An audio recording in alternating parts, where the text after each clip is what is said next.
from military to movement. Thank you, everyone. Thank you. I want to thank Judy, the Chicano Studies program, and the people from academia that helped pull this together for us. It's been 50 years. Lorenzo and I and Romero, Vicente. The story that we have to tell you today, I hope we get to not only educate you, but entertain you, because I've had the honor to be with some of the best guys I've known. Now, I could bypass the whole reality and just let you buy the book, but I find out that people don't read anymore, so I have to do everything. Okay? How do we start? I was born on the east side of Pueblo, Lower East Side, East High School, Bradford, Risley, East High School. After graduation, I worked at Parkview Hospital for a little while, and then I had this calling. In my family, we go back 7 generations in the military. Charles Autobee was one of the first ones to settle here in southern Colorado. He worked as a scout for the military. His son, Mariano Autobee, was a second lieutenant, working with the military as a scout. We had Andrew Autobee, First World War. The George M. Autobee, who was killed on Normandy beaches in Second World War. He's buried over here in Roselawn. Interesting to see your name on a headstone.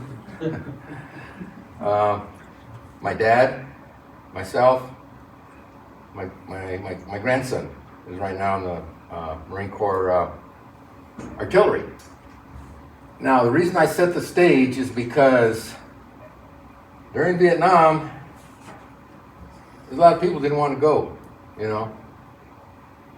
In my family, there was no question. You were called, and if not called, you volunteered. If you did not, you were shunned because you had to do your duty. You got how many generations had already served? You had one die on the beaches of Normandy, Second World War, and you're going to say no when you're activated or called up, or you're not volunteering? I mean, you'll be ostracized from the family. So, a lot of peer group pressure. Ramon de Castillo, Dr. Ramon de Castillo up in Denver, Chicano Studies, said it was called the limited choice theory. Here in Pueblo, you went to after graduation, you went to the steel mill, you went to the meat packing, or you went to the Army depot, or you were drafted and went to the military. Those were that was the only place you could go. Or Canyon City. Or Canyon City, yeah. Yeah. And You had the choice. and that's another story. So what ends up happening is that limited choice theory, we're channeled. The military, to me, I thought, hey, go see the world, learn a new language, get to meet new people. You know, to me, that was a calling. And then you have your family who served. And when you got somebody who died in Second World War in the beaches of Normandy, it's a foregone conclusion, man. It's like, the guy was our hero in our family. So, you go do your duty with the best of intentions. There's an old saying, the road to hell is paved with good intentions. We had the best of intentions. We thought we were going there to protect God, country, and apple pie. After I got shot the first time, they put me in a helicopter, and these 2 NBA soldiers were right behind me. I'm pretty sure one of them was the one that shot me. They were both tied up. And it hit me. What the hell am I doing here? I got 2 NBA soldiers, big as me, stoic. They knew what their fate was. And I'm going, what the hell am I doing here? What am I doing here? Here I am bleeding, and I'm going, well, I better ask some serious questions here. And a transference took place. Immediately I knew that these guys knew why they were there. But I looked at it and I said, I don't even know why the hell I'm here. What the hell am I fighting for? And I started questioning. During that time in my mind, I said, man, I ain't gonna fight no more. But I went in the hospital, got repaired, thought I was going home after I got hit in the arm. And they said, oh no, man, you patch your ass up, you're going back out in the field. I says, what? I never been so scared in my life. Being shot, I lost my best friend when I got shot. He was killed, Tony Ayala. You're gonna send me back into that hell hole? I mean, man, you're like this, because you know what's gonna happen. Your fate's already been dictated. And so, you have to deal with it, okay? And so there's these two guys in the bunker laughing their ass off. One's a Chicano, one's black. And I'm with them on guard duty. What the hell are you guys laughing about? You know, I had just got out of the hospital, I'm like this. I said, come here, man, sit down, talk. He says, here, take a hit of this. I said, what are you talking about? I don't smoke. He says, take a hit of this. Hold it in. And I'll be damned. I stopped shaking. And I said, whoa, I think I could deal with this reality. Give me a little help, okay? Back in the bush. The nightmare starts all over again. My unit got wiped out 3 times. I lost everybody. I was one of the few survivors left in my unit, my platoon. Another guy by the name of Rice, soul brother, out of Kansas City, Kansas. He's the one that pulled, when I got hit, he pulled me out of the line of fire. He was one of them, got me patched up. Rice, after 6 months, he said, George, I can't do this no more. He said, I'm going home tonight. Here we are, Ho Chi Minh Trail, in the middle of the jungle. And he says, I'm going home tonight, you want to go with me? I said, oh, Rice, no, man, I'm good, I'll hang up. Okay, I think Rice reached his point, you know. He says, 3 o'clock. I'll be damned, I'm up taking my watch, 3 o'clock, and there's Rice. They're coming, bam, bam, bam. He lets off everything, man. It was like, everybody thought we were getting overrun, okay? Next thing I know, they jump him, shoot him up. Here comes a helicopter, lands, they throw him in there, and he flies away. And I'm sitting there going, who's crazy? Who is crazy? This guy is going home, and I'm out here still in the bush. And he invited me to go with him, and I didn't go. Boy. Your logic. He said, this is it, I've had it.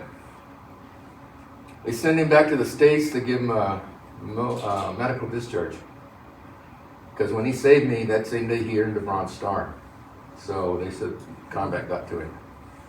And Rice and I, we had a close relationship. Yeah, he finally got to go home. But the combat was so stressful, and everybody says, well, George, post-traumatic stress. Okay? We all came back with it. And my reality for post-traumatic stress, I found out, was that after doing some research, the hippocampus part of the brain, after about 60 days you're in combat, when you're first there and you hear those bullets buzz by, you get an adrenaline rush that you would not believe. They consider it the same thing as getting a hit of heroin. In fact, soldiers become addicted to combat. They become addicted to that adrenaline rush. But after about 60 days, every night on ambush, watching you guys getting killed, and it's like it wears on you, And Mother Nature has a way to help deal with it. You got all this adrenaline kicking in to your hippocampus. The hippocampus, Mother Nature says, nah, you got too much, we're going to start shrinking the hippocampus part of the brain. Hippocampus is involved with emotion, with short-term memory. A short-term memory one always throws me off because I forgot. Anger management. Hippocampus has about, there's a few other, dreams, nightmares. Everybody says, gee, George, when were you in Vietnam? I said, last night. For us, it's like, here you are, asleep, and the next thing you know, man, you hear something and then your body reacts. It's called muscle memory. You have no choice in the decision. When I hear backfire, first thing I'm doing is I'm heading to the ground, I'm pulling people down with me and reaching for my pistol. That's not there. I'm like, son of a gun. And then, where am I? Here I am, 72 or 73. And I'm still with that muscle memory. it bypasses the brain and it goes straight to the muscle, okay? So, I still react now when I hear stuff. Loud sounds. We went to several events where, yeah, I won't even get into those. It got kind of crazy. Everybody was on the ground underneath the tables. A band was there and they set off some fireworks inside a building. It's the stupidest thing I ever heard. But yeah, it was a veterans organization too. We were having a veterans event, but everybody was looking for their weapons to return fire. Okay, what do you do with post-traumatic stress? How do you deal with it? When you come back, you got to do something positive. If not, it's going to kill you. It's going to eat you up. Many of my friends ended up ODing, drinking. In the Chicano reality we have is called the Macho Complex. You ever heard the song Macho Man? I want to be a macho man. It's our killer. It kills us because we end up, because of that macho complex, joining Special Forces, Green Berets, Marine Corps, Recon, SEALs. We're disproportionately represented in those service institutions, and therefore when combat takes place, we have a higher incident of death and injury in combat, okay? And in Vietnam, that was very prevalent because most of the minorities were getting drafted, and here you got a bunch of guys coming in and you've been there in the field for a while, and you'd be damned if you're going to put your friends walking point. You're going to put those new people up there because you don't care about them and you don't want to know about them. In fact, you got to a point, they try to be friendly with you. So, no man, stop there. I don't know. I only want to know your name and that's it, your rank, because you're going to be dead in a week. And if I share this information with you and you tell me about your girlfriend and your family, and then you go and die on me, what? Do you think I'm crazy? Yeah, I am crazy, but not that crazy. Yeah? I'm not going to develop that relations. And that carries on through the rest of your life. For me, it's hard to remember names because of that attitude I have. I don't even want to know who you are because you're going to be dead anyway in a week. For some reason, that still stays with me. And for me to remember names, man, you got to really impress me with like a big check. But if it wasn't for Chicano studies, when I came back from the war dealing with post-traumatic stress, Larry says about the prison. How many veterans went to prison after Vietnam? The ones that came back that were addicted, the ones that had post-traumatic stress, and we didn't even know what to call it. Yeah, they said it was shell shock, but heck, to be shell shock, you had to be in the corner all blah blah. So we were still functional, okay? But post-traumatic stress, 1986, they finally made the diagnosis. You make application, and maybe 10 years later, you get your compensation. If you're lucky, if you don't die first. Coming back from that reality of the war, first of all, is that a lot of people were treated bad when they came back, okay? Especially at the airports and stuff. I'm glad I never ran into that. What I ran into was silence. Nobody wanted to talk about it. They didn't want to hear anything. Now, you start talking about Vietnam, oh, how about those Broncos? And I tell therapists now, counselors, don't you be talking and opening up that door for that veteran to talk about a situation that happened, and then somebody changed it to, hey, how about those Broncos? You're going to see an explosion take place because here they're opening up to you and then you change the damn subject. That's why they shut down. That's why they internalize it, they keep it. And eventually it explodes. When I came back, I was so fortunate to have met Lorenzo, Vicente, a few other people. It was called the Chicanos for Action, was the name of the organization. We at that time had come back from Vietnam, and we weren't going to join the veterans organization because they were pro-war. I mean, here we were anti-war. I mean, we joined the anti-war movement. We were saying, hey man, war is BS. And we were involved with quite a few activities at that time. Let's see how we get here. Okay, the Tasani 1970 has some of the pictures of Chicanos for Action. We brought Corky Gonzalez down here. That's where I first met Corky. he invited us to go up to Denver to learn about setting up Chicano studies programs on the campuses. Crusade for Justice was a leader in that whole reality. And we had all kinds of things happening. At that time, we had two guys run for student government, Gilbert Martinez and Sherman Trotter. They lost by 5 votes. And they said, look, the opposition said, give us a name of somebody, we'll make an appointment of a commissioner to our student government because we want to maintain a good relationship with you all. So they said, George, you want to be Commissioner of Academic Affairs, Student Government? How much does it pay? $100, tuition, books, and fees?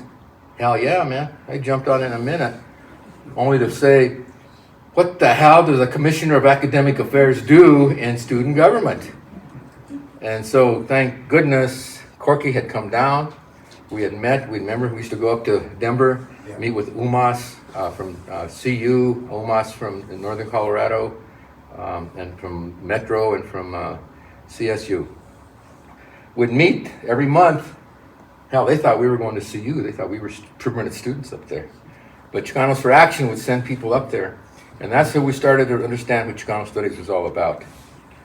The one in the middle on the left is me when I was young and good looking. And the other one to the left of me is Gilbert Martinez. He's the one that ran for student government. In the right side, the one in the middle is Danny Apodaca. Danny was so cool. I mean, he was hardcore Chicano, man. And he said, you know all this stuff, but if you don't apply it, parliamentary procedure, and run out of meeting, you're going to get nothing done. So that's where I learned through student government, through Chicanos for Action, parliamentary procedure. How do you present yourself? How do you make your arguments? How do you get money? As student government academic affairs commissioner, I asked for $25,000 to set up the disadvantaged scholarship program because the executive director was a racist. Then I asked for $5,000 to send Lorenzo and I to California to study the Chicano studies programs out there. And we had a state car, station wagon, and when we came back, it looked like a lowrider because we had books, we had curriculum, and then we had $25,000 to recruit students into the university, paid the tuition, books, and fees, okay? 100 of them. So Chicano Studies, we finally got it on campus, and I'll talk about a little about that. Our first class, we had 100 students in there. I don't know how that happened. I mean, it's beyond me. Mecha. After we came back from California, we took over Chicanos for Action, and then we set up Mecha. Mecha, Lorenzo was our first president of Mecha. Second. Second, yeah, and then JJ. Yeah, it was after that. And that was here. Here, oh yeah, he was, yeah. And what happened is that, why are you going to Mecha? I says, well, Movimiento Estudiantil Chicanos de Aztlán. The other group was UMass, United Mexican American Students. It was the two organizations that existed. And we said, no, we like Mecha. We have our own identity. So we took it on. And got the monies for the disadvantaged scholarship program. And then we got the scholarship monies, tuition, recruited 50 students, not 100. I'm stand corrected. Funds were used. Okay. The Crusade for Justice was our focus. Okay, this is the day of the demonstration. Lorenzo had taken on the lead of working with the curriculum committee at the university to get Chicano Studies on campus. We'd come back with the books, we'd come back with the curriculum, we'd come back with what was necessary to get the program set up. They refused to do it. And so we said, well, if you don't want to do it, we're going to close this campus down. I said, we're going to have Chicano Studies on here. So what happened is we had coalesced with the blacks, with the women, and anti-war people. So it just wasn't us, Chicanos, shooting for it. It was a coalition of people that we pulled together. And on the, let's see here, yeah, on the right was the day we called everybody together. And this one over here, that's me when I was young and good looking. And we were calling everybody together. And we'd already told them this is what we're going for. We're going to go to the Ormond campus, to the administrative building here on the Belmont campus. Do not block access. If you block access, you're going to get arrested. But we filled the halls. Dr. Harry Bowes calls us in. He says, gentlemen, what's going on? This Dr. Bowes, we've done everything to get Chicano studies on campus. They won't do it. He says, you got your curriculum? Yes. You got your instructors? Yes. You got your students? Yes. He says, can you start in the fall? Yes. He says, you got it. Remember? Yeah. Call it off. So, oh yeah, one thing, you got to get a hold of Young, the head of the financial aid. He's a racist. You got to fire him. He says, give me 2 weeks to look at it. He was fired in 3 weeks. Okay? Because it was proven. I mean, this guy was something else. Well, do you know what it feels like to have a win over academia? Like finding gold. All of a sudden, it's your language, your culture, your reality, okay? That's now endorsed by the institution, saying, yeah, you guys are legitimate. Your history's legitimate. What you guys are doing in your arts and da-da-da. To make that inroad into the campus. I mean, that was part of my therapy for my post-traumatic stress. Being involved in the Chicano movement was my therapy because it gave me a focus. It gave us all a focus to put our energies into something positive. And big things happened out of this. Yeah, covered my face a little bit, but that's my entry into history, I guess you could say. Wow, what happened is we had, when they took the scholarship monies and they said, okay, look at 25,000, we spent 10,000, we had 15,000, and the president says, we want those people off of your scholarship and we'll put them on financial aid. Because they all qualified. Every one of those students qualified. It was the racism that kept them off the rolls. He says, we'll take those students and put them in financial aid, just stop your program. He says, stop the scholarship program. You are a student and you got $15,000. What are you going to do? Okay? Let's set up a barrio station. When we were in California, we talked about a barrio station. You go into the community, set up a storefront, and you bring the people in. Say, okay, you want to go to school? This is what you want to do. Get your GED, you want to go to college, da-da-da, da-da-da. So what ends up happening is that the barrio station, Project Adelante, we set it up at the projects. Lorenzo was a part of that activity, and we ended up recruiting kids out of the projects. Because those kids, tell you the truth, they had a wall that was thicker and higher than any prison wall, because it was a metal, it was in the head. My dad's doing time, no matter, I'm going to do time. No, you're going to go to school. We're going to get you educated, we're going to get you out of here. Project Adelante was an application of Chicano studies in the community. Lorenzo was part of the reality of getting the spray paint and the glue off the shelves. They got a state law passed because the kids at the projects were huffing it. The other one they got was pre-trial adjudication. Yeah, what happened in regards to the kids, instead of them going right away into an institution, they had a way of alternative doing it. This is their barrio station out in California. And I wish we had one here. We did all kinds of fun things when we were there. Whoops, sorry. Tutoring. We had tutoring with the kids. CYO building, or used some of the buildings. Project Adelante was cited in Washington, D.C. for a luncheon for dealing with drug prevention in the community. One thing I also did, I came back and I started teaching Chicano studies after I was in Denver for 50 years and Washington, D.C. for 5. I set this class up on social research. And this is one of the things I want to do in the future is have this university deal with more research activities. We have the Aztlan Research Center that's been developed. We had the High Park Phase 2 Project Adelante program put together for a while. We're in the book El Movimiento. Our story was told. Met you in the high schools. We've got to organize in the high schools. Right now, there's legislation that says they got to have ethnic studies. They just passed this last year in the high schools. It's mandatory. And it was because of our Latino or Chicano legislators making it mandatory. I give them some ideas on how to put it together, but basically, again, if it weren't for Chicano studies, who knows where I would have been. It gave me a direction, a focus. My master's thesis was based on doing census tract analysis of the Chicano community here in Pueblo. Nobody's done anything since. Nobody's done any research since.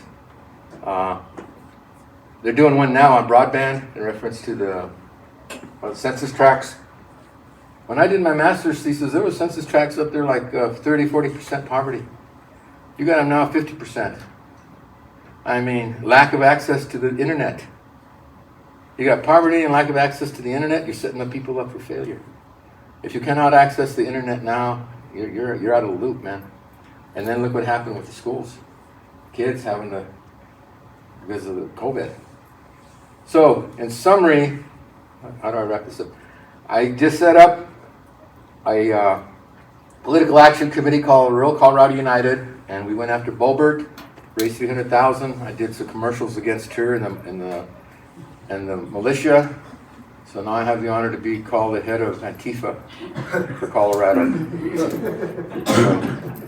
If I had membership applications, I'd besides that, then we set up the voter registration project, Pueblo voter registration project. I got people from Colorado Springs who have the Latino voter registration project up in Colorado Springs. I sit on the board of CLADO, Colorado Latino Leadership Organization. CLADO gave us $50,000 to do voter registration this last election. We got 600 new Latinos voters registered. We won back the county of Pueblo from Trump. Okay? I say our program was the one that did it. Federico Pena is backing our play. He walked in with a $150,000 check to set up a statewide organization. I need you all to be a part of it.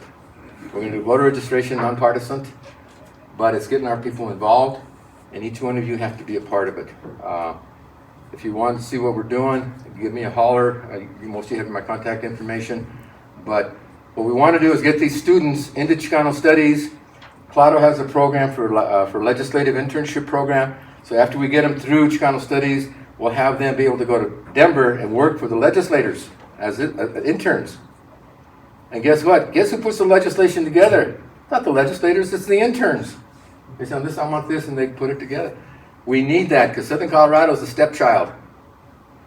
They don't care about us up in Denver.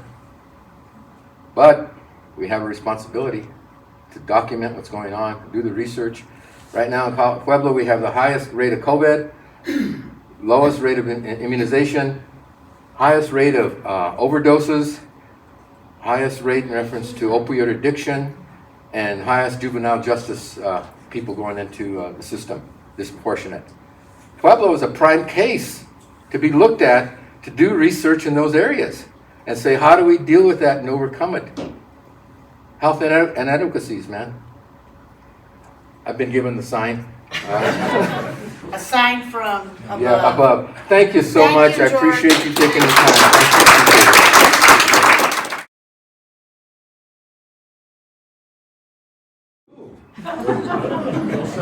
He can go on. You know what, I'm not the person that usually gets asked to speak for Veterans Day, and when we get done, or I get done, you'll probably understand why. My story is real different. I never got shot. I don't even think I got shot at. I was in the Air Force. And the Air Force experience is real different. You know, I knew a lot of Marines. I didn't know George, but I knew a lot of Marines, and I had a lot of respect for their mission and their work, and they saved our butts. I mean, I'll hand it to them. They were the reason that us guys in the Air Force were so comfortable and safe on our bases. I spent the year 1968 in Vietnam. I got there, I guess it was on the 7th of February, which was about a little less than a week after the beginning of what they call the Tet Offensive. The Tet Offensive, if you study the Vietnam experience, is kind of a turning point. It's like the time that the United States finally recognized and admitted that we were not doing well. It took a little longer with the help of Daniel Ellsberg and the release of the Pentagon Papers for that to become well-known fact and to fuel the anti-war movement in this country. But so anyway, I was there in 1968, and I ended up being a conscientious objector. I did not know the terminology. I didn't ever use the word conscientious objector, those words. But I'm going to tell you the story how that happened and what happened after that happened.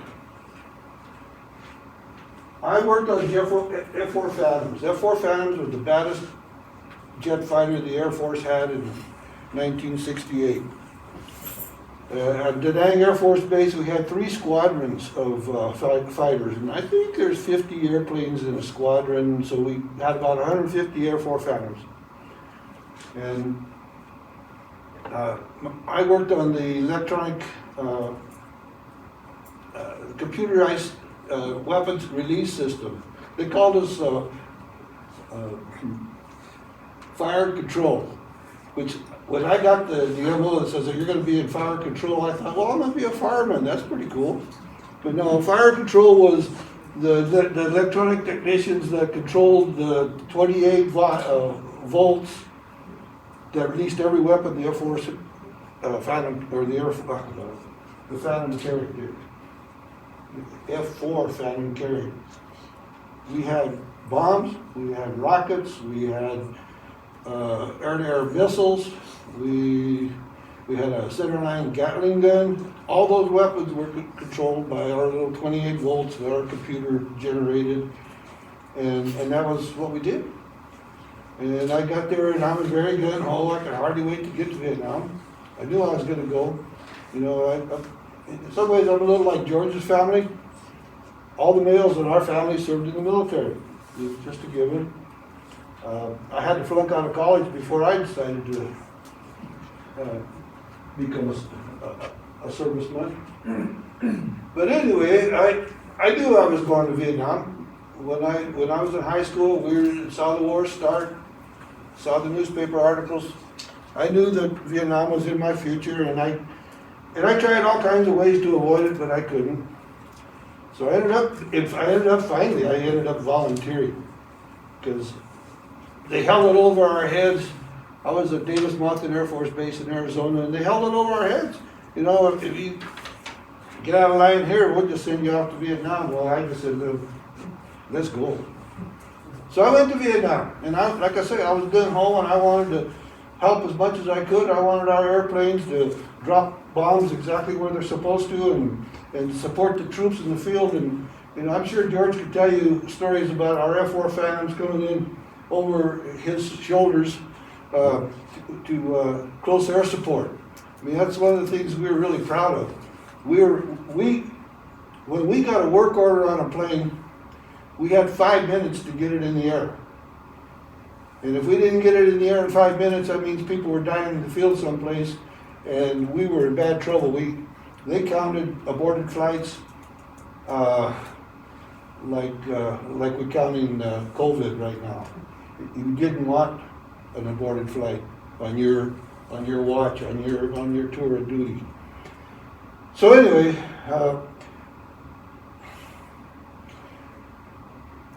one night I go out to work on an airplane. I was working a graveyard shift, and there's a crew chief, and we knew all the crew chiefs. I mean, they're a relatively small group of people, probably about 500 people that worked on these 150 airplanes. And the crew chief was spray painting a red star on the side of the fuselage next to where they sometimes had the pilot's name. I said, wow, what's that all about? He said, oh man, we got one. I said, really? What did we get? He says, we got another aircraft. We downed an aircraft. And everybody was excited because in the Air Force, that's how they keep score. You know, if you're a pilot, you take down 5 enemy aircraft, they call you an ace, and that's like a really big deal. It's like winning the Super Bowl or something.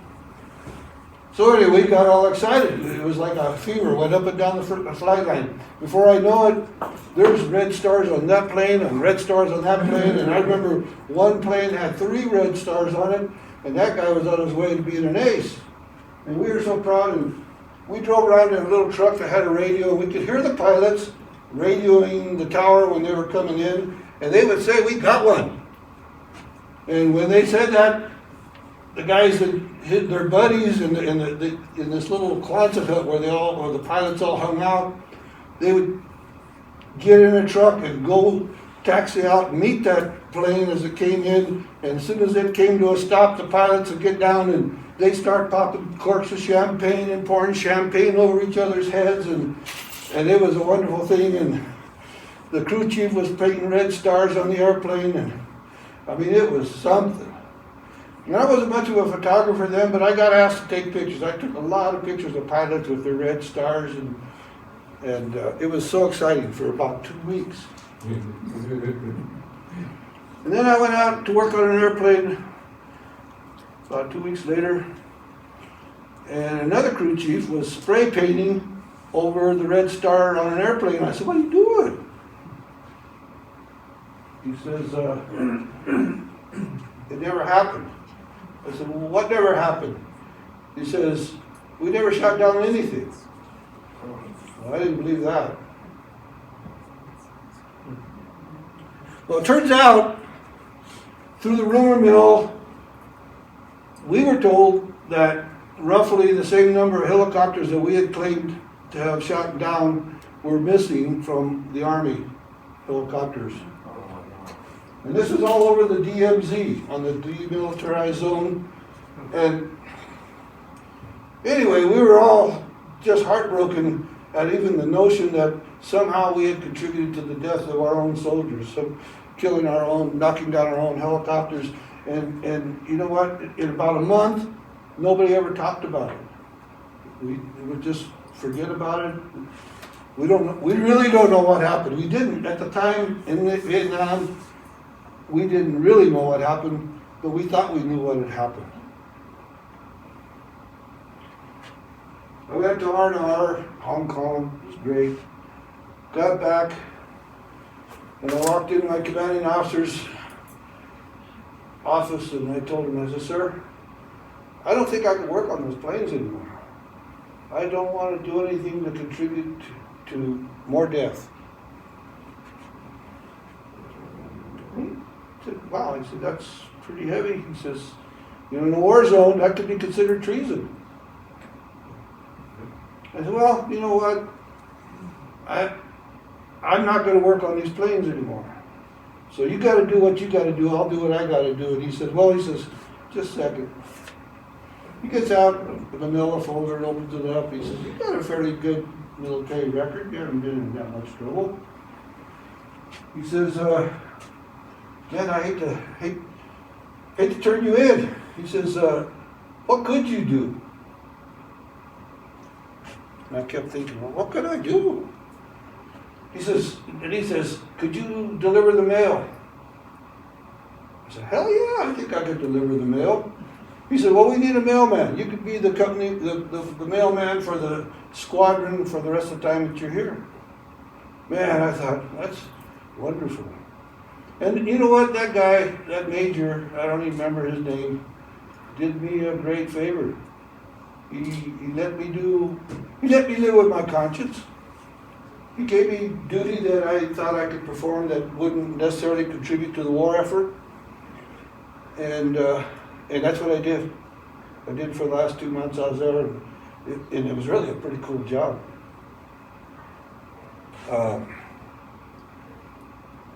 That was 68? How many years ago is that? 50-something years, 52 years maybe, 53 years? Yeah, 52. Anyway, about 20 years after that, here in Pueblo, Colorado, I walked into a government bookstore, the one that used to be downtown on Main Street. And there's a little thin book, and it says, "The Air War in Vietnam." I said, "Well, that looks interesting." So I pulled the book off the shelf and started looking at it. And it says,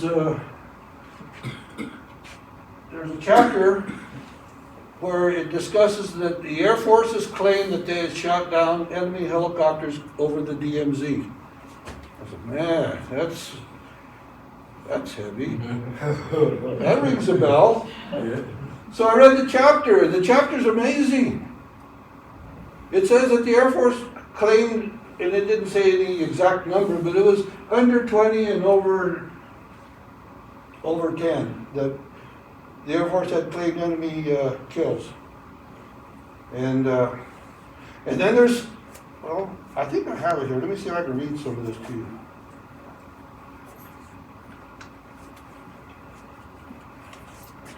This is a book I put together of about 20 years ago, or actually about 30 years ago. My mother gave me a little shoebox with all the letters I'd written to her from Vietnam in the shoebox. And I transcribed them and I put together this little book that really gonna go to my kids and grandkids and stuff. But in a letter, I just said this. So got some big news from the war. We shot down 12 helicopters with our planes. We also shot an Australian gunship. Guess the pilot thought the ship was a helicopter. Don't worry, we didn't sink it, it just killed a couple of crewmen. That was the only thing that was in my letter.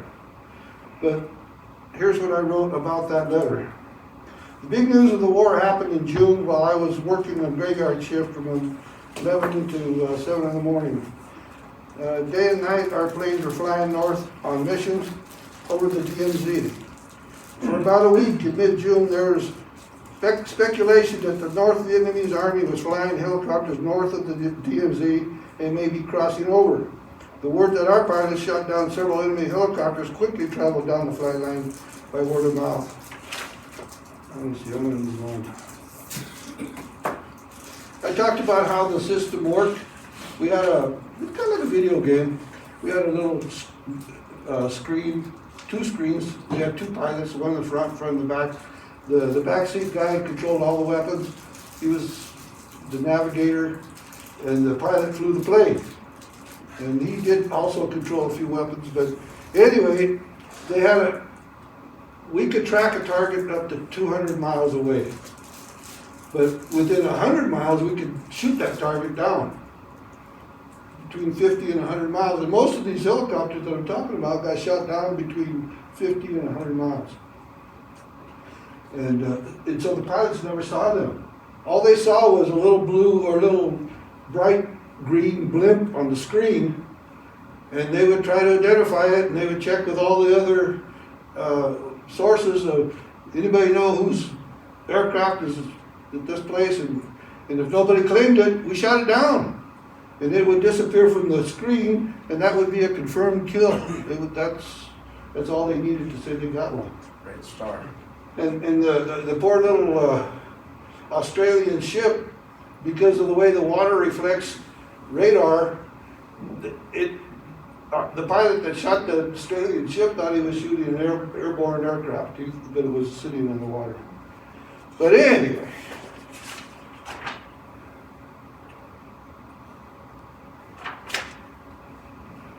Was there any consequences for that? I'm sorry?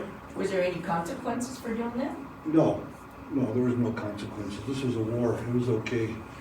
That's like friendly fire, right? It's like a Colorado State It or something doesn't like sound that. too friendly around here. But here's what it turned out. The Air Force had made an announcement. They put out a bulletin to all the other branches of service saying, we are claiming the airspace over the DMZ. If you're flying over the DMZ, you better tell us that you're going to be there, because otherwise we're going to shoot you down. And the Army responded, we can't do that. We're flying literally thousands of missions in that area. We can't give you a flight plan for all those missions, because they don't have flight plans. They're going to a target to pick up somebody, to get them out of there, to move them someplace. And so there was a meeting at Da Nang between the Army and the Air Force over who had airspace control over the DMZ, and it turned out that the Army stopped having to report to the Air Force about their flight plans, and the Air Force stopped shooting down Army helicopters over the DMZ. It was a nice little deal that they made. But I found that in this government book, in the government bookstore in Pueblo, Colorado, and I'm just connecting the dots. I can't tell you that we shot down any Army helicopters, but I believe we did. And I believe we covered it up, and I believe we ignored it and moved on, because that's the way war is. And that's the experience in my life that made me say, I'm done with this. I'm not contributing any further. I made up my mind at that time that I would get out of this war. I would join the anti-war movement. I would protest this war until it was over. And I did that. And that's how I got into the Chicano movement. I went to Mesa College, and I went to a rally and they were talking about the Vietnam War, and I said, I'm a veteran, and I'm against the war, and I didn't tell them this story because at the time it was still too personal, and it's a scary story, to be honest with you. It still scares me now to think that, how many families lost kids in that week, 2 weeks that this was taking place. And not only that, how many times was that similar experience repeated throughout the whole country? I gotta tell you, I was raised in Montrose, Colorado. And one of my boyhood friends was a guy named Ernie Medina. Remember Ernie Medina? Captain Ernesto Medina, the commanding officer at the My Lai massacre, was a childhood friend of mine. He was older, he's about 10 years older than me. But I was playing in his grandparents' backyard. He was raised by his grandparents. And I was playing in this tree, and they had a rope hanging with a noose in it. And I thought, well, I'm gonna stick my foot in that noose and swing. And that was great till I lost my grip, and then pretty soon I'm hanging upside down by 1 foot for seemed like forever, crying. And it was Ernie Medina that came and got me down from that tree, and that was my only experience with Ernie Medina, and I hope he was innocent because he was acquitted at trial. He was acquitted at trial and lived his life out. He died about 10 years ago, but anyway, that's my story. I'm not your usual Veterans Day speaker. I don't wear veteran stuff. I'm a proud veteran. And I gotta tell you one thing, I never thought I would go to the VA. I was so anti-military when I got out that I didn't want anything to do with it. But I accepted my GI Bill to go to college. I am now getting more medical treatment from the military or from the VA than any other source, and I'm happy for that. And I gotta tell you, I got nothing but respect for anybody that put on the uniform and put their life on the line. Nothing but respect. Their story's different than my story.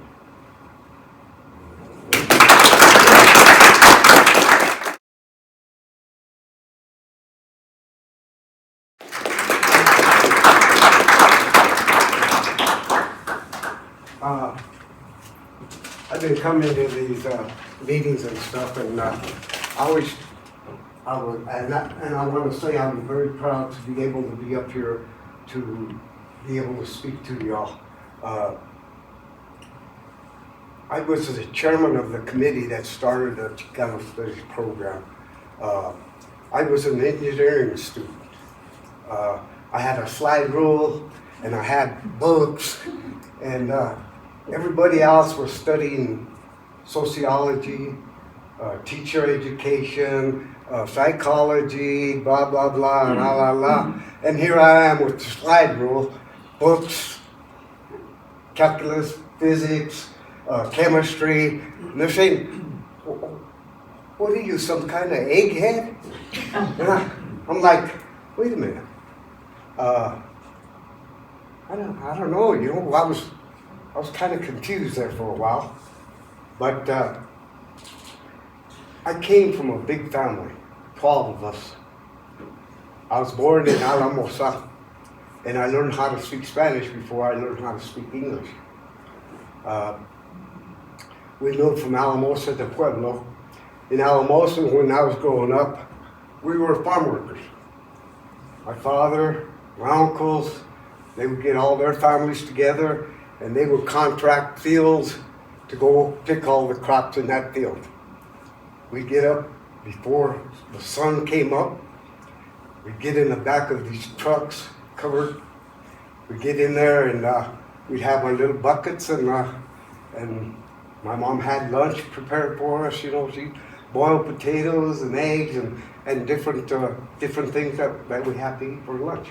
But we would start in the morning, get off the truck, and I remember my uncle Alfonso, he would say, okay, cada quien su carrera. Everybody pick your row. Everybody pick your row. And I had a little lard bucket, picking the things in there. from sun up to sundown. And boy, it was tough. At the end of the week on Saturday, on Sunday morning, my dad used to give us a quarter. And we'd go to town in Alamosa and we'd get a movie, buy an ice cream or a pop, nickel, 10 cents for the theater, nickel for a pop, nickel for ice cream, and maybe save a nickel, 25 cents. That was our pay for the whole week of working in the field. It was tough. It was tough. But I learned a very good experience as far as our work ethic is concerned. You know, I learned the value of money also. 25 cents. That was a lot of money. Nowadays, people throw 25 cents in the pools and say, "Oh, I wish for this. Here's over the pool, 25 cents or a penny, whatever." But in those days, it was a lot of money for me as a child. We moved from Alamosa to Pueblo, and some of the kids used to make fun of me at the time. They'd say, "You talk funny," because I had a little lisp from the Spanish. And I tell them, "Cabrones, no saben nada en español. ¿Cómo va a decir que I talk funny?"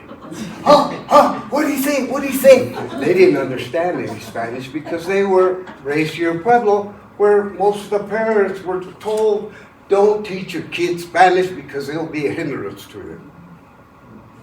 Bad. I'm bilingual.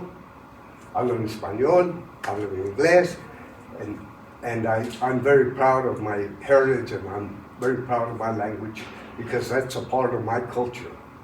That's a part of me. My parents came from New Mexico, and they were taught Spanish also. But let's talk about the veterans now. I graduated high school. I went to grade school, junior high school, and then I graduated from Central High School, 1964. I was the captain of the wrestling team in my junior and senior year. My senior year, I went 18-0, undefeated in my weight class, 112 pounds. I went to state for 3 years, sophomore, junior, and senior year. I went to state. At that time, nobody went to state when they were a sophomore. I was an East High Invitational champion 3 years in a row, sophomore, junior, and senior year. I was the only person that ever took the championship 3 years in a row from any school at that time. Later on, Kurt Topping was from South High School. He was a state champion, and he also did that, accomplish that duty. But I also was a superintendent of the print shop at Central. I was the superintendent of the print shop printing the Central High Times, which was the newspaper for our high school. I graduated high school, went briefly to Laterno College in Longview, Texas, on a scholarship, on a wrestling scholarship for 1 semester, which the college gave me the scholarship. But being from a poor family, I couldn't afford to pay any kind of tuition or nothing. So I came home kind of disappointed that I couldn't further my education, which was one of the things that I wanted to do. I came home and there was nothing. You couldn't get a job washing dishes, much less be able to get a job doing something else. Anyway, as George said, the opportunities were very, very slim for us. And I saw myself going up the river, getting in trouble, going up the river, and spending my time at the other university, Kansas City University. I didn't want to be in that trouble, but you know, what else do we have to do? As a young juvenile, eventually it was going to come that it was going to be in trouble with the law. So I said, no, I'm going to join the military. a friend of mine, Bob Ortega, and I decided we were going to join the Navy and go into boot camp together. We did that. I got sworn in Denver. We left Pueblo on a bus to Denver. We stayed overnight in Denver. The next morning we were sworn in. We were flown from Denver to San Diego to attend boot camp in San Diego at Captain Emmett's. At the time there was just so many young people, mostly young poor kids that we were just 18 years old. We didn't even know what the hell we were doing in a sense. But then, you know, there's a drill sergeant right in your face. I mean, just scared the hell out of you. I mean, your hair was standing up like this because they were just right in your face, you know. And it was spooky for a minute. But I had been taking ROTC when I was at Central, so I was kind of used to it in a sense, and I knew how to march a squad of people. So my company commander, Mr. Washer, he was a CV, and he had appointed another guy from Wisconsin or something to be our RCPO, which was a recruit chief petty officer, and he messed up. He messed up in his leadership, so I took over as the RCPO of our company. Shaved head, you know, not. That's your haircut. Okay. Anyway, we had some Filipinos in our company, and being dark, I looked like a Filipino. So anyway, as an RCPO, I led our company to be the honor company of the graduates in boot camp. We took all the stars that of the things that we had to do in academics, rowing, athletics, whatever it was. We took all the stars in our company, so we were honor company. We were the first company when we graduated. We were the first company in line in the graduation parade. And our company commanders come back and say, all the other company commanders are really amazed at what you're doing with this company. And I said, well, he says, but they think you're a Filipino. I said, come on, Mr. Washington. You know I'm a Chicano. Yeah, he said, but let them think what they want. You know, because we were all short, dark, you know, looked like Filipinos in that day. Filipino. Anyway, I graduated and went to Fort Hueneme, California for construction electrician training. I had been offered to go and wrestle in the wrestling team with the Navy, but I turned that down. You know, I was an excellent wrestler, I was a champion, and I did good, but I said, you know what, wrestling is only going to take me so far. I need to do something and get a career in something that I can make a living with when I return. And I chose to be a CB, a construction electrician. Climbing poles, oh man, Demolitions. it was some tough work. It was tough work. We learned how to do wiring in houses, climb poles, do string lines from pole to pole. We do how to wire armatures and motors. We did all the electronic things, run generators and the whole process. It was some very good training. I graduated there. I went to the office after I graduated, and I said, where do you want to go? And I said, you know, road to Spain would be great, man. I know how to speak Spanish. I can talk to the people. Oh, yeah, well, we're sorry, but we're going to send you to a place where there's a girl behind every tree. Here I am, a 18-year-old stud, you know. I said, yeah, that's where I want to go. Okay. Keflavik, Iceland. There are no trees. No trees, isolated duty, you couldn't even go off the base. One whole year, isolated. They had a movie theater, a bowling alley, and a club. That was it. I chose to go ahead and get a job working at the club because the movies were all 50s movies, older than heck. And I didn't know how to bowl, so that was my thing. I got a job working making pizzas at the club. I was 18 years old. But I had been used to drinking because I was here from Colorado. 18 was the legal age for us to be able to drink 3.2 alcohol beer. So every now and then I sneak me in a Heineken, you know, just for good measure. But anyway, I did my 1 year in Iceland.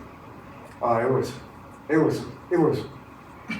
was mind blowing. You know what I mean? Just you see the same people all the time. The same thing happens. I worked in the public works department where we had to troubleshoot all the electrical stuff that happened on the base, and we in the winter we used to have to leave our trucks running because of the cold. If you turned your vehicle off, it froze. You couldn't get it started in the morning. The wind would blow so hard. We had, between the buildings, we had ropes where we would hang onto the ropes between buildings and go from building to building, or unless we were in our trucks, our vans, and our emergency vehicles. Anyway, after 1 year, they said, well, your duty, tour duty here in Iceland is over. I says, oh my God, fine. They says, well, you know what? You have an alternative.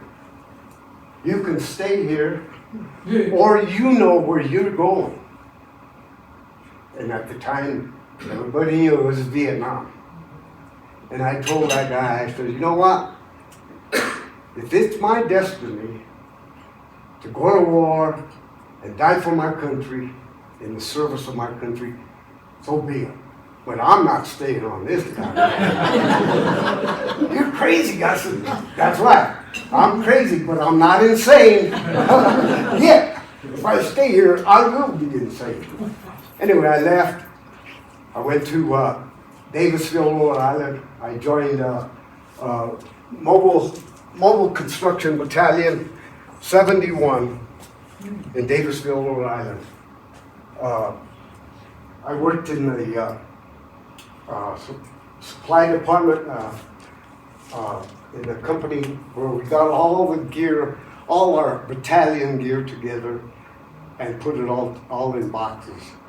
As a CB, our battalion went together as a group. In the Army or Marines, wherever, they sent maybe 4 or 5 people separately from us here and from there and from there and from there. They didn't know who they were. You know, their friends or company, guys in their squad, they didn't know where they were. We knew we were all together and we backed each other up. We were trained as Marines. We had to go to Camp Lejeune in North Carolina to go through combat training. We were construction workers trained as Marines. With all our stuff packaged together, I was able to get on this ship, the USS not USS, it was a Roswell Victory. It was an old merchant marine ship that was used during World War II to carry equipment from the United States to England across the Atlantic Ocean. They put all our gear on the ship, and I volunteered to go with the ship. We left Rhode Island, went across the Atlantic Ocean, through the Mediterranean, Straits of Gibraltar into the Mediterranean, and then went down to the Suez Canal. We were one of the last ships to be able to pass through the Suez Canal. After that, they had that Israeli-Egyptian conflict where they bombed the ships and closed the Suez Canal down. But anyway, we passed through there. We went around Yemen, around India, through the Straits of the Malaysian Straits up to Da Nang, where we anchored. we anchored in Da Nang Harbor. The first night we were there, I was like George, you know, what the hell am I doing here? Here it was, we're on the ship pulling guard duty. We had our weapons and we had our gear, and you could see the flares going up in the sky, and all of a sudden you see the mortar rounds coming in, boom, boom, boom, boom. They would be walking the mortar rounds onto the land. We were still on the ship. Then you could see the 50 caliber machine guns just like red hot lead, just peppering everywhere. And I thought, oh my God, maybe I should have stayed in Iceland, you know? And I said, nah, I'm here. Anyway, we unloaded our cargo and we started doing our job as Seabees in Vietnam. We stayed 10.5 months, and from there, I flew from Da Nang to Japan, to Alaska, back to the East Coast. So I made a complete circle of the earth. Not very many people get to do that, but I got to do that. And anyway, when we returned, we were like George's thing, you know. We were in Boston. Here we were in Boston, and an ambulance goes by on the road where we were walking. Woo! We're under the tables. Boom! It was just like you said, a muscular reaction. You hear that siren? Boom! You're taking cover. It was just a natural reaction for us. It was difficult the first time, but then what happened was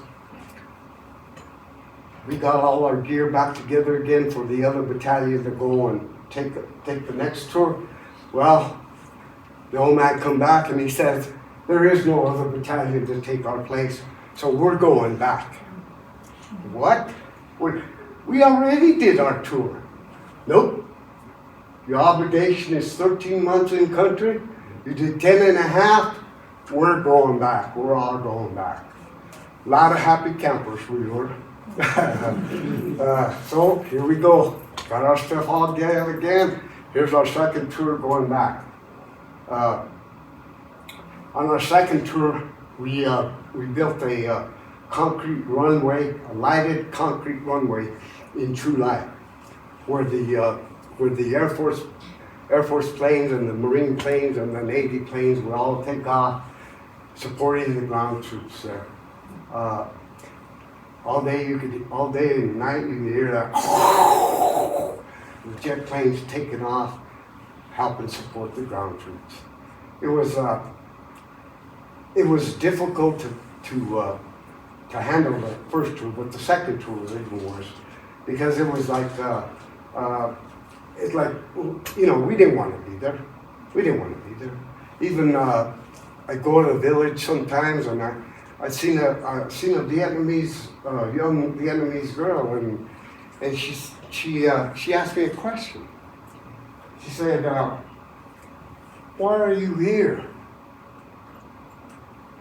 What do you mean, why am I here? I'm here because our government wants me to be here. No, she said, you came here to kill my people. And I kind of, a little light went off in my head, and I said, you're right. Huh? Why am I here? Why am I here?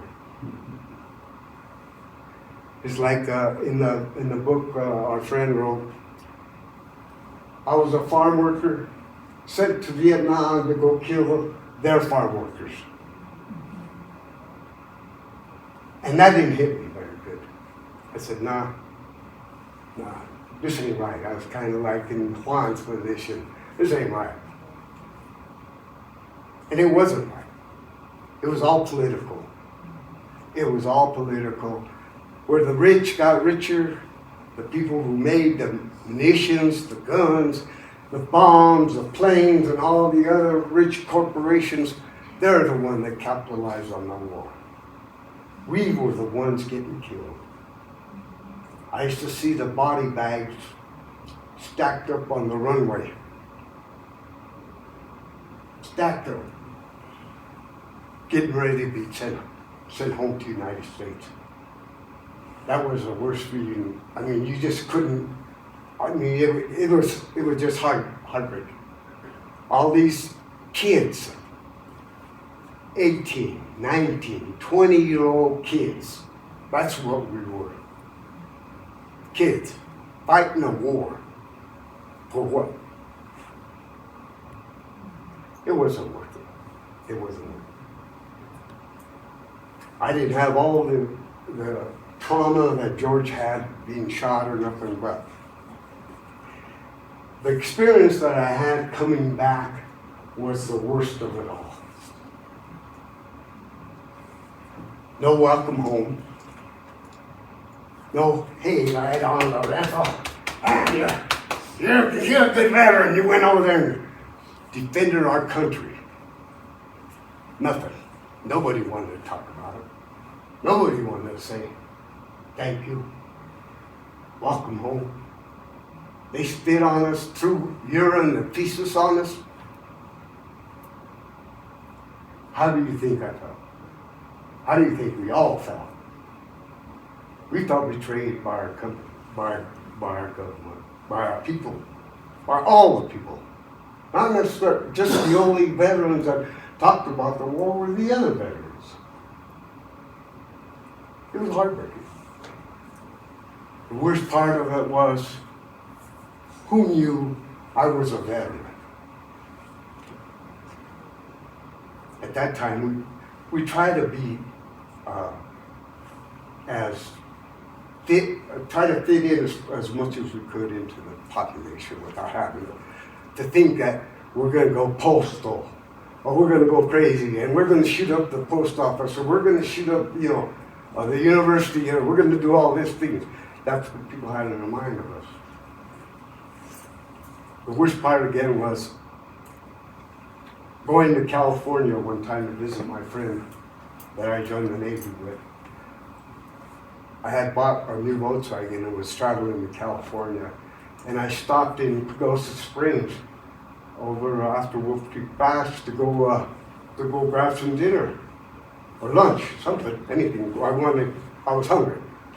So I went into this little Greasy Spoon restaurant in Pagosa Springs, and I walked in and I sat at the counter, and I'm kind of looking around, and the waitress just passed by, and she passed by, and ma'am, excuse me, ma'am. She wouldn't even look at me.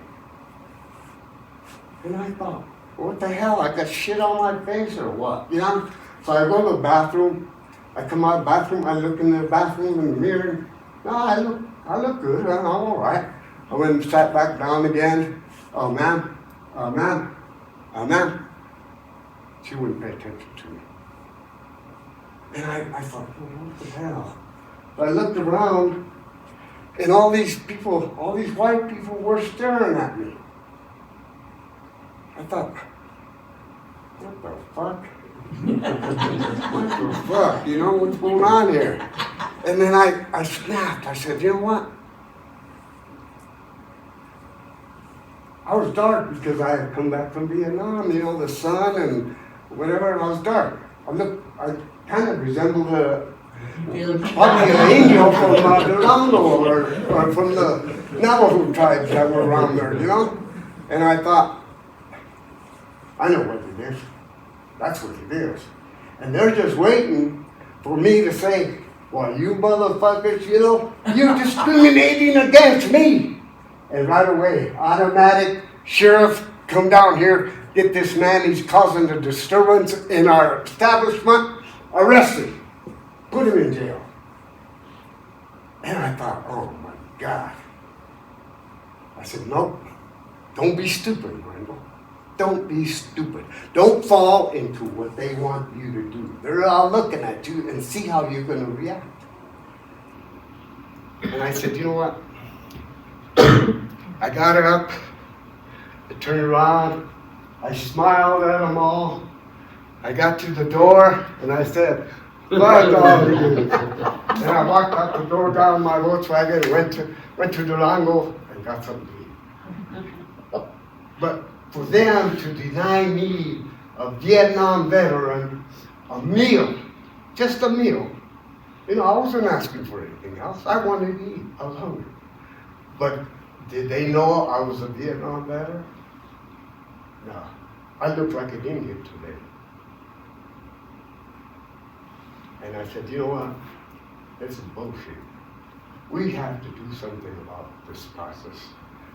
When I started at the university as an engineering student, electronics engineering, again, I was carrying a slide rule, my books, and Paul Martinez one day, he was a student government president. He called me in his office.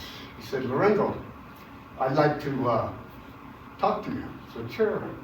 What's going on?" He says, I wanna ask you to join my cabinet."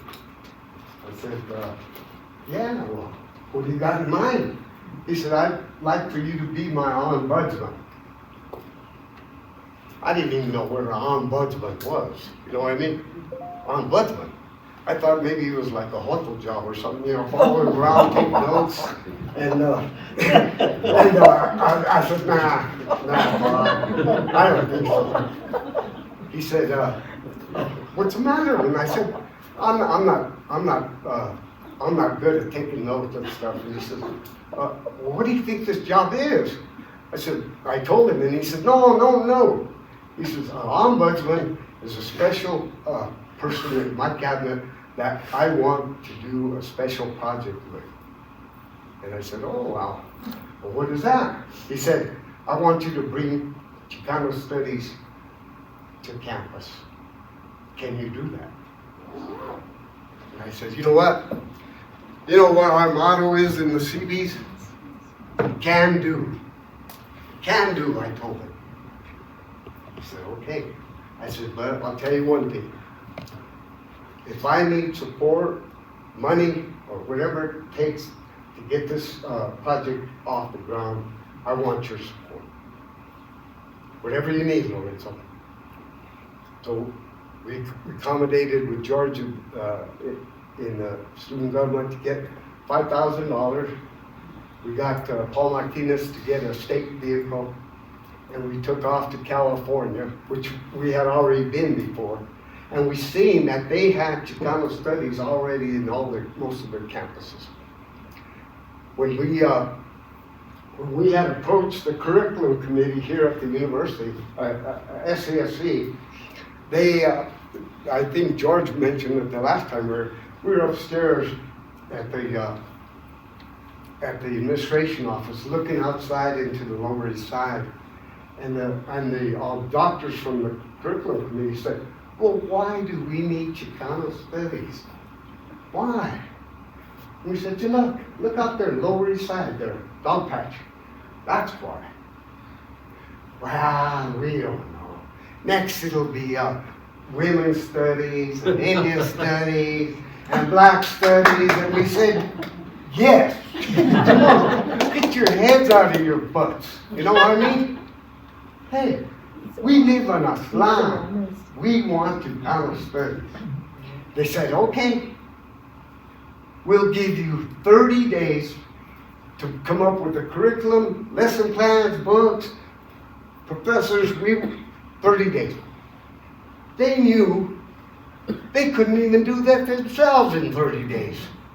But a bunch of Chicanos, or a committee of Chicano students? No way. Well, guess what? We got that money, we went to California, and like George said, our vehicle was like that because we had books, curriculums, everything, starting from San Diego State College, San Jose, all the way up to Redland, California. We took and went to each department, Chicano student departments. We looked at the books, we looked at the curriculums, we got all that stuff, we brought it back with the help of Jose Cordova. We put it together and had it ready before 30 days. This is a picture of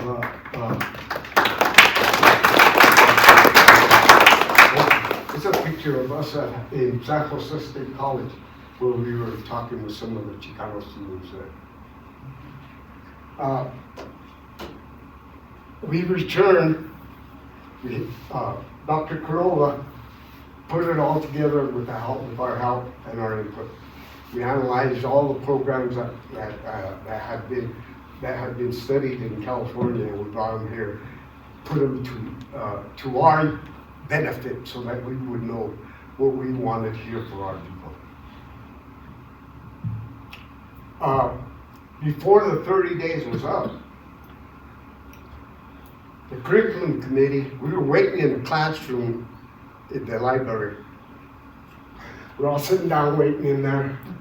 Pretty soon a student comes in and she says, are you here for a class? And we said, no, we're here for the curriculum committee meeting. Oh, she says, you weren't notified? They had the curriculum committee last week. What? Why, they're no good SOBs. They didn't even notify us. We said, we went and met with Metro, and we said, hey, we're going to have to demonstrate against this behavior because that's just screwed up. So we called the demonstration again with the Black Action students and the other student formations, organizations that were on campus, and we held that demonstration.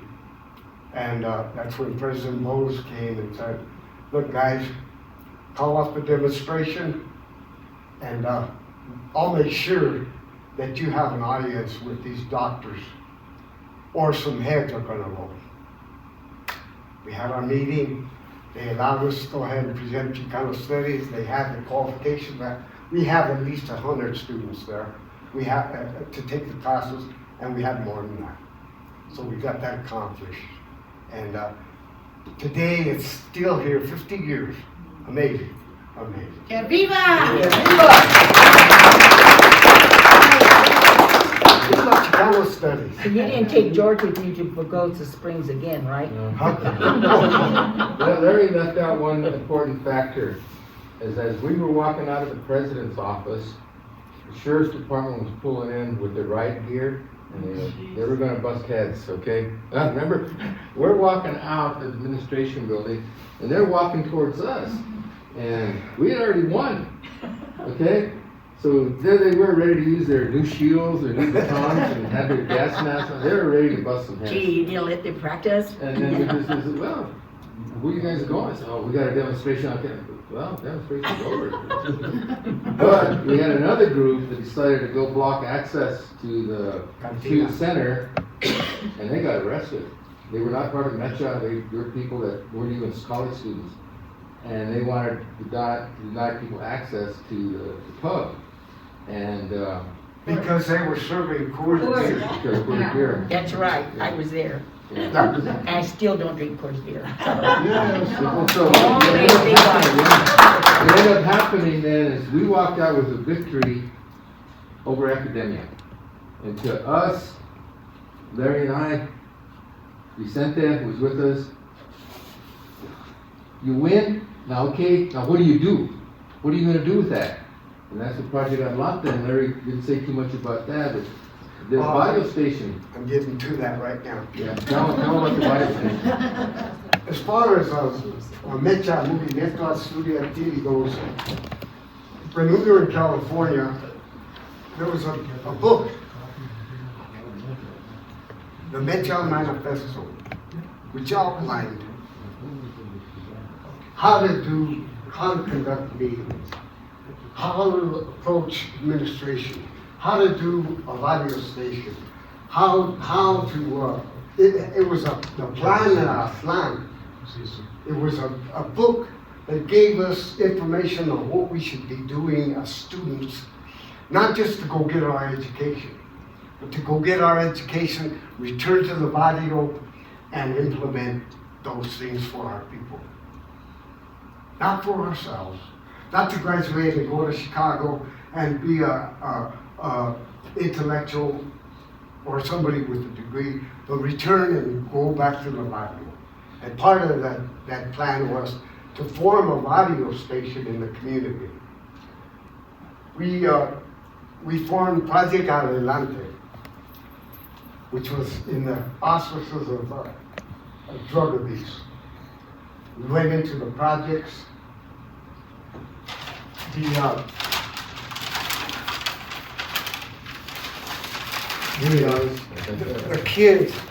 The kids were sniffing paint to get high. Glue, anything toxic, anything that would get them high. The kids were using it to get high. And that was what I was against, because these young kids, chavalitos, young kids. And what they would do is the older ones would send the little ones into Gibson's across the street to steal the paint cans so they could go get high with it. And I tried to talk to people from Gibson's about maybe putting it upstairs where the young kids couldn't get a hold of it. And also require that they be at least 18 to purchase that. And the guy from Gibson says, "You know how much money we make on that stuff?" No. So I decided to go ahead and approach the city council and ask them to place a ordinance to outlaw the purchase of paint by anyone under the age of 18. Also to try and ask anybody that bought paint that they sign an affidavit saying that they're going to use it for construction purposes or wherever, and that it'd be somebody going to be in charge of that paint can. We were finding them all scattered around the projects on the other side of the cemetery walls where the kids would go and huff the paint. One kid went on those big arches that they have on the cemetery. Well, he went on the top, looked down, he was stoned, head first, boom! Almost busted his head, but I guess he was stoned enough that it didn't hurt him. But God, it was just heartbreaking to see some of those kids. One of them we had to put in a state hospital because his parents and I couldn't get him to quit. There was just no way. So we had to place him in, his mom recommended that he be placed in the state hospital for a while until he kind of got out of the habit, and eventually quit. But it was in the name of drug abuse that Project Adelante was saving lives. We were saving lives. It wasn't that we were saving anything. We had our mission statement, which says, "The cure to drug abuse is a meaningful life." These kids in the projects didn't have a meaningful life. They were, as George said, they're thinking, "Oh, my dad's in prison, my brother's in prison, that's where I'll end up. Graduate high school? You're crazy. Not me. I'm from the projects, I'm from the bricks." Anyway, I was fortunate enough to be able to work in that field for a number of years and saved a lot of lives. One of them was a student from South High School. I remember had been kicked out of school.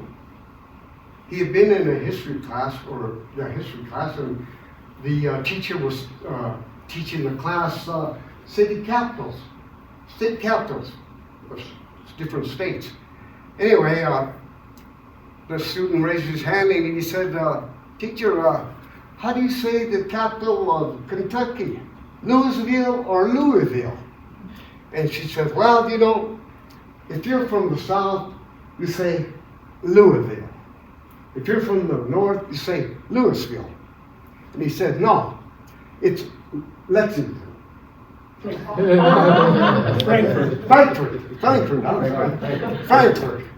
Frankfurt. So she got mad. "What, you white guy? Get out of here, go see the prison."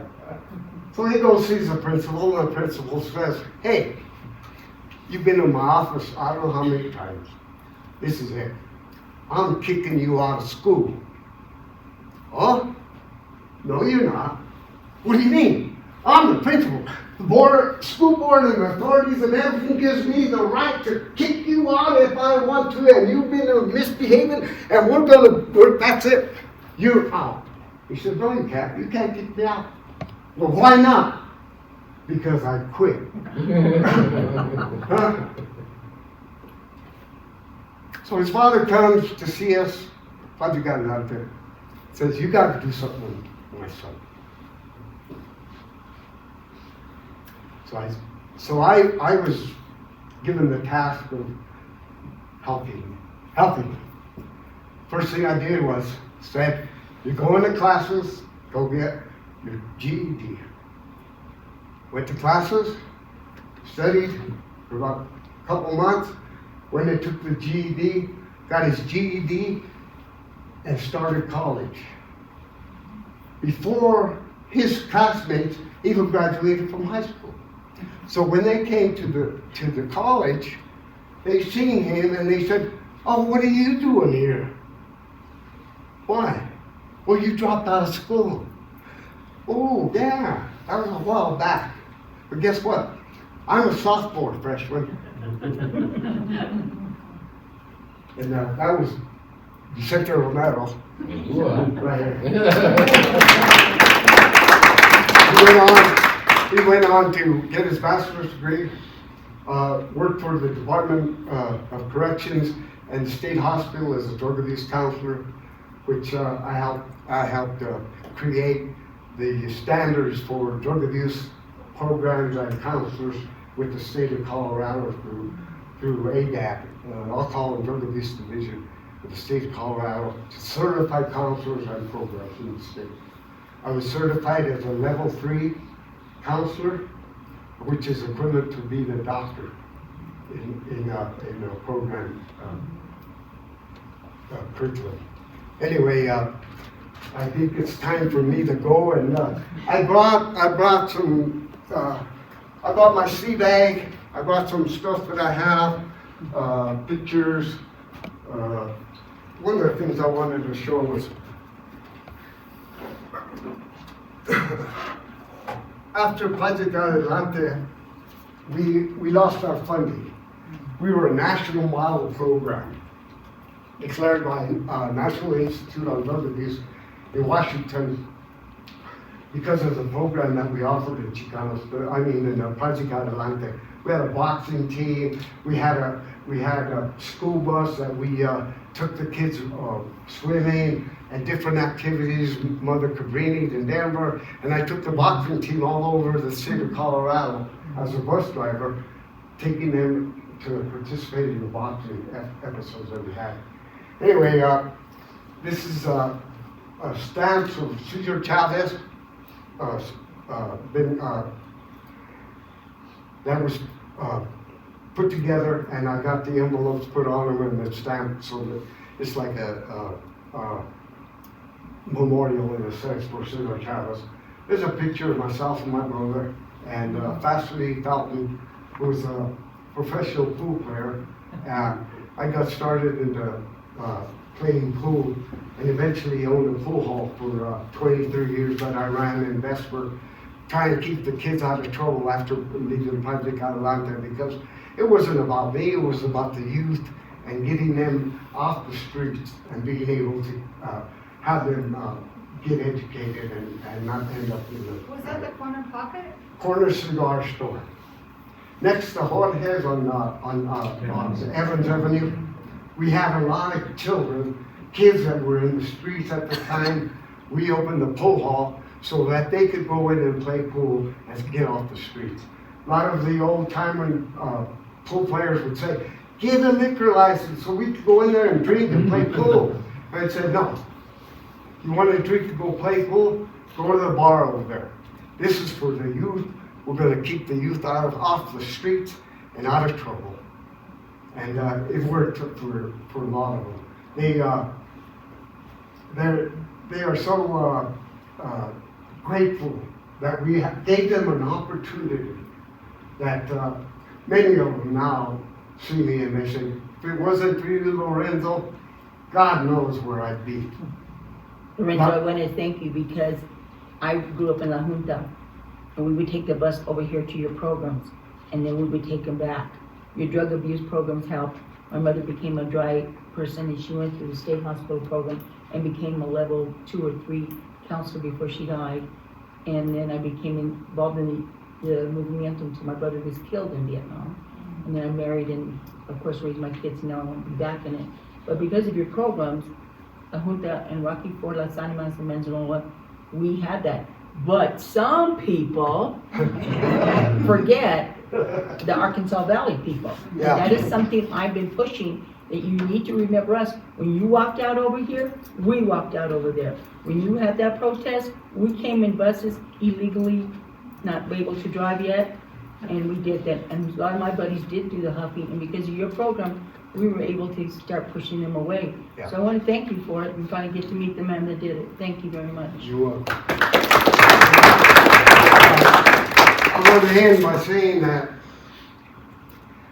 when we came back from Vietnam, it was the hardest because, again, the feeling that people had it toward us. And then, you know, being crazy in a sense, PTSD, Agent Orange infections, the medical problems that we have.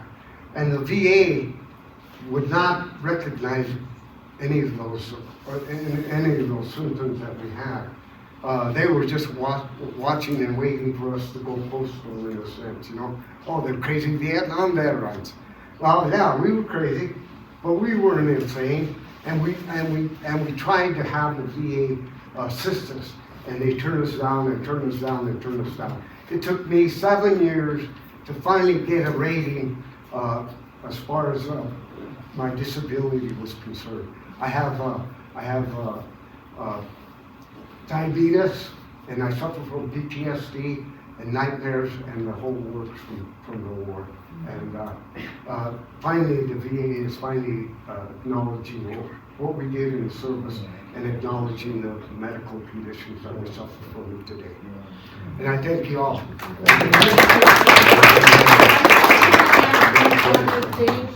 Is that the project on Atlanta and the program that Lorenzo worked on it was one of the first programs where they started doing age, you know, like you can't go in and buy a can of, what do you call that? And then that was really progressive because it happened 20 years later, okay? I just want to know that. I do want to thank all of my speakers.